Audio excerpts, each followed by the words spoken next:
kids, and he figured, look, once, I mean, I know he passed earlier than he should have, way should have, but, he wanted to make sure his family had money, and besides that, I mean, I met him a couple times before I went to Japan because we would work indies. Like once in a while, I'd see him on the indie circuit, and I'll be like, wow, man, who's this guy? I mean, this guy is just like, I mean, the flips and the wrestling ability that he had and the style that he had as far as moves. I mean, every time I watched him, he would pull out a new move out of his hat. And, and like I said, plus me and my partner, we were both, we were kind of homesick, being in Japan, and, he tried to help us through that. And, he made it, like I said, he was a very, very good guy. And, I mean, what happened to him shouldn't have happened to him. I'm still sick to this day that it happened to him. And, I read his wife's book, which I thought was phenomenal. And, he's just a down-to-earth good guy. I mean, if you know him, if you ever had a chance to meet Owen Hart, as far as him being so funny, too, I mean, he would, like, crack jokes all the time and just make it, like, even if you're miserable on a bus for 8 hours, I mean, this guy would turn around and make you laugh. I mean, and other people would be like, they're miserable, and next thing you know, you're cracking up laughing and crying practically because he was so funny, But that's the kind of humor, and, that's the way he was. And, I'll never forget him for the rest of my life. And I owe him a lot because, like I said, he showed me a lot. He helped me a lot. And his family, who trained all the wrestlers that I wrestled in the beginning of my career, like the British Bulldogs and guys like that, I mean, they helped my career, and I really appreciate them. Now, Owen was a master of pranks. Did he ever get you? Yeah. One time he got me. It was just a silly little thing because really he didn't know how to test us because we were kind of new in the business. So I remember one time I was running late for a show, and I was getting dressed, and my boots were in the same position, sitting there, just staying there, and I didn't think anything of it. I mean, nobody would, and next thing you know, I put my feet in my boots, I started lacing them up, and I go to walk, and my boots were super glued to the floor, so I couldn't move. And it took I don't know, they're calling my name, they're screaming my name, their music's playing, you got to get out in the ring. And I'm telling them, I can't. My boots are stuck. So I ended up having to take my boots off and wrestle without boots that night. One of the questions I actually had was, especially since, Owen was, responsible for helping show you the ropes and stuff like that, what are some of the inspirational lessons that he taught you? Well, number one is try to save as much money as you can. Mm-hmm. So, I took that with me when I went to Australia. I mean, I used to make, who knows, maybe $1,100 a week at that time, and I would send home $900. I would only keep $200 to my name. Oh, wow. So, yeah. So, we had a lot of fans that took care of us and fed us and stuff, so it wasn't that bad, but I just wanted to make sure my bills and my situation at home were taken care of. And that's one thing he did show me. He's like, you got to be responsible. Especially if you have a family, being single on the road wrestling, that's a different story. You have fun, have a blast. But if you got a family and kids, they have to come first, and then you have to come second. That's how he more or less thought. That's what I got the impression of. Thank you very much. Now, I just have one more question, Gary, and that's if Owen could have his fans remember him for one thing, what do you feel that one thing would be? Number one, being a number one family man, a great husband. Number two, he was a technical genius wrestler. They say, Bret Hart, best there is, best there was, best there ever is, whatever it is that they say. That is true. But for him to be able to get that way, he had to work out with Owen all the time, and he had to work out with Davey Boy and Dynamite all the time. So, it's not just one individual that becomes great. It takes a bunch of guys to make one individual great. That's how I look at it. Well, Gary, I'd like to thank you for taking your time to share some stories about Owen. I appreciate it. And like I said, the family, I respect the family so much. I mean, and like Mike Lozansky, the Tiger, he came out of the dungeon, and he was a good friend of mine, and God bless his soul, he passed away like my partner. And but there, I'm sure, all the guys are up there right now and have been sitting back, chilling, probably having a big laugh over this. And, like I always say, they always have the best seats in the house, man, and they do. If you could say one last thing to Owen, what would it have been? Thank you. Seriously, thank you very much. I mean, for showing me, the easy way to work, a hard way to work, but, he was easy. All I could say is thank you to him. I don't know what, and I miss him. That's all I could say. Thank you very much for doing this. I appreciate it. All right, and we are here on the Owen Hart Tribute Radio Show, and I have on the line with us Clarence Mason. Clarence, you got the chance to work with Owen on various occasions, including a feud. What are your memories of working with him? Well, first of all, I appreciate you all getting in contact with me.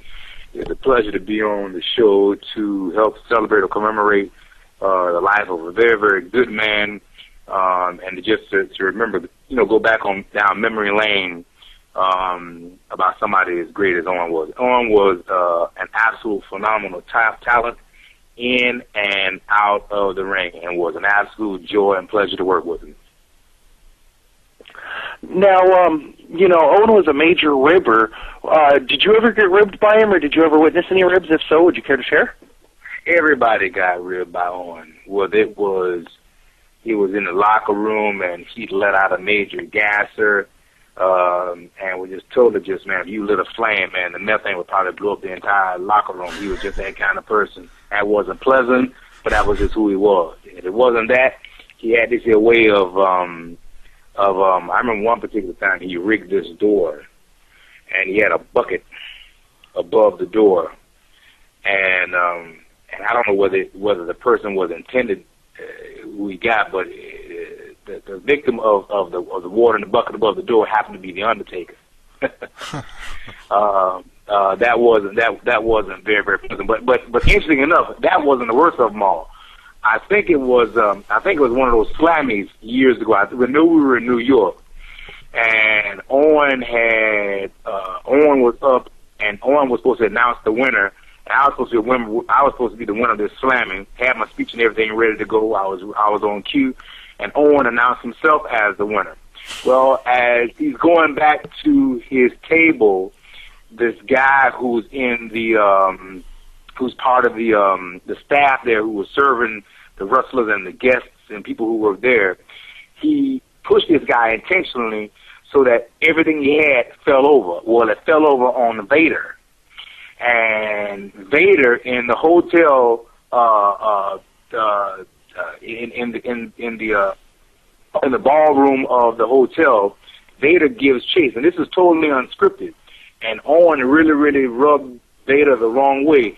Owen was really running for his life, because I dare say that had Vader gotten a hold of him, Vader would have hurt him, because it was like he didn't know when to stop ribbing. He took it a little bit too far. I think he later begged Vader's apology and begged his pardon, but that was just the kind of guy he was. But other than that, that was just harmless, just antics.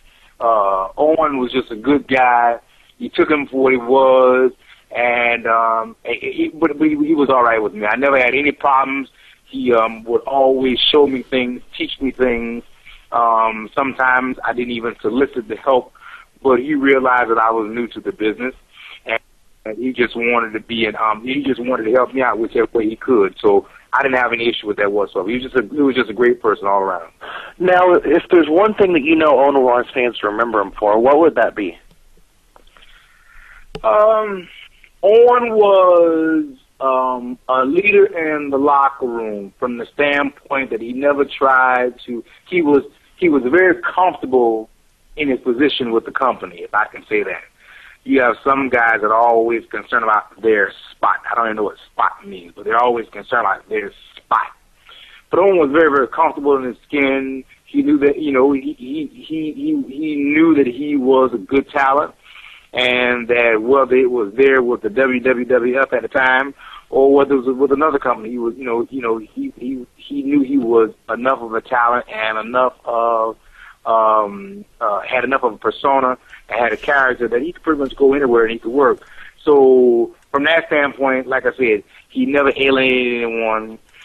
He never backstabbed to my impression of anyone, and that was a pleasure to see, because that was at a time when, when Brett and Sean were going through it real bad. I saw a lot of that stuff firsthand, and but Owen was never that kind. He always rose above that kind of stuff, almost. But that was like his way of just getting past the moment. He would always have a joke or a rib or whatever, but he'd rise above the occasion. He was a good person, man. He really, really was.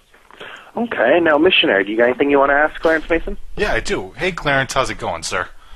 Everything is good. My pleasure. I was kind of curious. I mean, everybody knows what an inspiration Owen Hart was to the fans, but what kind of inspiration did Owen Hart leave on you? Wow. Well, I just appreciated the fact that, me being new into the business, Owen saw that there were some areas that I needed some work on. And like I said, he would take the time and take me off to the side, and in some of his more serious moments, he would help me out, give me tips. And I was always very, very appreciative from the mentoring standpoint, of what he did. And it wasn't too often, but when it did happen, I was very, very thankful for it. He was, to me, a very, very wholesome person.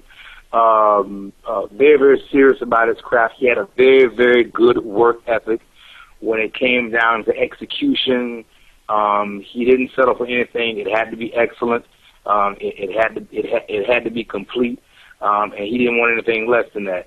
So he left me with the notion that in this business, anything less than perfection is no good, and if you ever fall short, you're constantly striving to be the very, very best that you can be. And I was very, very thankful for that. Now, I had one other question. If Clarence Mason were to write a book about Owen Hart, what would the title be?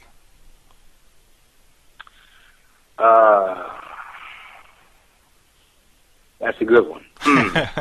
I would say probably Owen. That's interesting. What would I say? I would probably go somewhere along the line of, in terms of a theme, on the consummate performer. I think that pretty much, as far as people would know what he was all about. There was a very, very private side to him as well, but they wouldn't know anything about that. People just only saw the public side, that's which is from the booth tube on Monday nights. But I would say on the consummate performer, because he was that.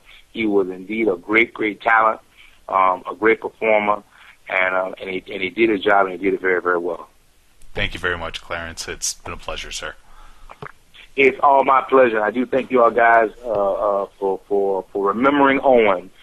He deserves that and then some.